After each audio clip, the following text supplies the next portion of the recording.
جی ایک اور سوال، فرض نماز کے بعد یا نماز کے بعد دعا مانگنے کی اہمیت پہ روشنی ڈال دیجیے۔ کچھ لوگ جو یہ کہتے ہیں کہ اللہ تعالیٰ تو شہرک سے بھی قریب ہے، وہ تو جانتا ہی ہے کہ ہمیں کس چیز کی ضرورت ہے، تو وہ یہ سوچ کے دعا نہیں مانگتے، اس کے بارے میں رہنمائی فرما دیجیے۔ دعا تو میری بچی نا ایسی شے ہے کہ دعا کے بغیر مسلمان کی زندگی ایک لمحہ ایسا نہیں جب اسے اللہ سے مانگتے نہیں رہا۔ کچھ مل گیا تو اس کو الحمدللہ کہہ کر شکر ادا کرے، کچھ تکلیف دہ شے نظر آ رہی تو پناہ مانگے کہ اللہ اس سے بچانا، کوئی غلطی ہوگی استغفار کرے، ہر موقع پر نہ اللہ کو یاد کرے، دعا سے مستغنی نہیں۔ باقی ہاتھ اٹھا کر یہ وہ الگ بات ہے کہاں آپ نے کیے۔ نماز کے بارے میں آپ میری بچیاں بہنیں سن لیں، نماز ہم نے نا رٹی رٹائی بنا لی کہ بچپن میں یاد کرے اللہ اکبر سبحانک اللہم وبحمدک رب العالمین کے السلام علیکم، جس سے ہمارے پلے کچھ نہیں پڑا، ہمیں نہیں پتہ چلا کیا بعد میں پھر ہوتا ہے۔ آخر بندے کو حاجتیں تو ہوتی ہیں کہ میں رب سے مانگوں، وہ کسر بعد میں نکالتے ہیں۔ حالانکہ اللہ کے رسول کا ہے کہ واقعہ موجود ہے، پوری زندگی حضور نے نماز کے بعد دعا نہیں، کبھی نہیں ہاتھ اٹھایا، نہ دعا کی ضرورت ہی نہیں تھی، نماز میں کرتے تھے۔ 7 جگہ حضور نے نماز کے اندر سن لیں، آپ بھی کرنا شروع کریں، اور اس کے لیے کوئی عبادت رکھنے کی ضرورت نہیں، جو آپ کے دل میں آئے میرے طرف سے سن لیں۔ آپ کا بچہ بیمار ہے، آپ کو ملازمت نہیں مل رہی، آپ کو اور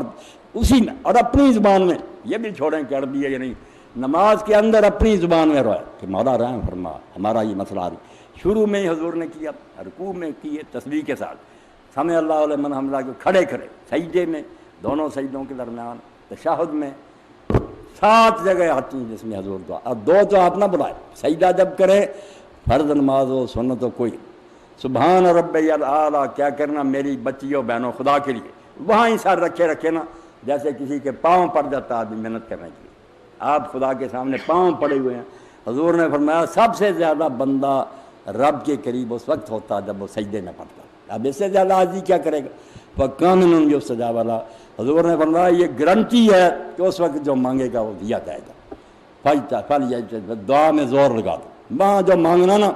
آپ کو جو پریشانی، ہمارے اتنے بڑے عالم تھے کٹڑ اہل حدیث ظاہری جنہیں کہتے امام ابن حزم سفین، انہوں نے کہا یہ کس دین میں آیا کہ نمازی اپنی زبان میں دعا نہ کرے؟ نماز کے اندر دکھاؤ ہوا ہے تو حدیث، صرف الحمد شریف اور سورت نہیں ہم بدل سکتے، وہ عربی میں پڑھنی پڑے، باقی ہر جگہ نا اپنی زبان میں، پنجابی میں، اردو میں، انگریزی میں، فارسی میں، نثر میں، نظم میں، جس طرح آپ کو رونا آئے نا سجدہ۔ اور دوسری بات جب اتحیات آخری ہوتا تھا درود شریف پڑھنے کے بعد حضور کہتے سلام سے پہلے زور لگا لو، جتنی پڑھنی ہے نا مانگ لو۔ اور امام ابن قیم نے بڑی پیاری مثال دی کہ کوئی شخص کسی آدمی سے ملنے جائے، اس سے کہا وہ اس وقت تو بات نہ کرے، جب السلام علیکم کہہ کر رخصت ہو پھر منہ کر کے آوازیں دیتا رہے، چودھری صاحب میں نے یہ مانگنا، بیوقوف اس وقت مانگتا جب پاس بیٹھا،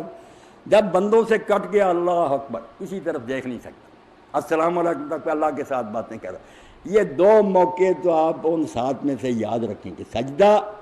اور آخری اتحیات درود کر لے، اپنی زبان میں کر لے، آپ کو کوئی پھر کمی نہیں نظر آئے گی، نماز معراج بن جائے گی۔ اور جنہوں نے یہ شروع کیا نا بیٹا یقین جانے وہ لوگ مان گئے کہ جو نماز کا مزہ آیا کبھی نہیں، اور اب نماز چھوٹ ہی نہیں سکتی، یہ اللہ کا کوئی فائدہ نہیں، یہ تو ہماری اپنی ضرورت ہے۔ بعد میں ذکر اذکار تسبیحیں کریں، آیت الکرسی پڑھیں، وہ سکھائی آپ نے، دعائیں نماز کے اندر، نماز کے اندر مانگ لیں جو مانگنا۔ بسم اللہ۔ 7 مقامات میں دہرا بھی دیتا ہوں نماز میں جس میں آپ مختلف دعا مان سکتی ہیں۔ ایک تو اللہ اکبر کہہ کر جب ہم دعا استفتاح پڑھتے ہیں سبحانک اللہم وبحمدک، اپنی زبان میں ایک یہ وہی موقع، مانگیں جو آپ کی ضرورت ہے۔ دوسرا رکوع میں، تیسرا رکوع سے کھڑے ہونے کے بعد، چوتھا سجدے میں، 5واں سجدے سے اٹھنے کے بعد، چھٹا دوسرے سجدے میں، اور 7واں درود پاک کے بعد دعائیں۔ 7 مقامات مولانا جو بھی بتائے ہیں ان کو نوٹ کر لیں، یہ بڑی کام کی چیز ہے، آپ کی نماز میں خشوع و خضوع اور محبت اور شوق جو ہے وہ انشاءاللہ یہ سے تھوڑی سی کمی رہ گی، آپ شروع میں اور دوسری رکعت میں رکوع میں جانے سے پہلے ہاتھ اٹھا کر بھی کبھی ویسے ہی قنوت نازلہ پڑھ لیں، دوسری رکعت میں رکوع نہ جانا بھی، الحمد شریف پڑھی سورت ہاتھ اٹھا لیں، دعائیں کی، پھر رکوع میں تیسرا، سیدھے کھڑے ہو کر چوتھا، سجدے میں 5واں، درمیان میں 6واں، اور پھر آخری اتحیات میں 7واں۔ 7 مقام پر ابن قیم رحمۃ اللہ سارے حدیثوں کے حوالے دے دیے۔ اسی لیے حضور کی نماز اللہ سے بات ہوتی ہے، رٹی بات نہیں، اپنی باتیں کرتے تھے کہ اللہ میری یہ حاجت ہے ضرورت ہے، وہ ہم نے گم کر دی، اس لیے پھر طبیعت مجبور کرتی ہے کہ کم مانگیں، وہ بعد میں کثر پوری کرتی، بعد میں کوئی حوالہ نہیں ہے، بعد میں ذکر اذکار کریں، دعائیں نماز میں کریں آپ،